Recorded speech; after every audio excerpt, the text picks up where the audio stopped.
ሄሎ ስሜ ሮማን ይባላል ውድ ልጆቻችን ወደ አካባቢያችን እንኳን በሰላም ገቡ አመሰግናለሁ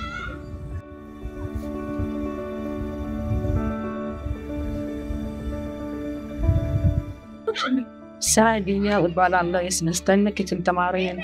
توتبات ብዙ ችግር አለ ብዙ ችግሮች አሉ የወንበር ችግር አለ የሼት ቤት ችግር አለ የናንተ ፋይሎች አይደለም ጥሩ እናመጣለን ትልቅ ወይም ከጭቃና ከእንጨት ተሰራ ነው ለሌሉ እንስበዚህ ያያሩ ሁሉ እንደሟላል ይፈልጋሉ አመሰግናለሁ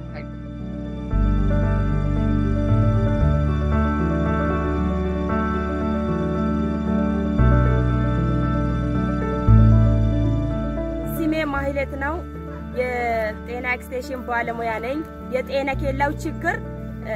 ከጭቃና ከአፈር ከእንጨት የተሰራ ስለሆነ ለእናቶችና ለህፃናቶች ምቹ ባልሆነ ሂደት ላይ ነው ያለነው ሌላ ደግሞ መድኃኒትና ለጤና የሚያስፈልጉ የጤና መሳሪያዎች ግብአቶች ስለሌለ በጣም የተቸገረ ነው እነዚህ ያው ጉድለት የሚታዩ ነገሮች እንዲሟላለን ያው በአክብሮት እንጠይቃለን እና አመሰግናለን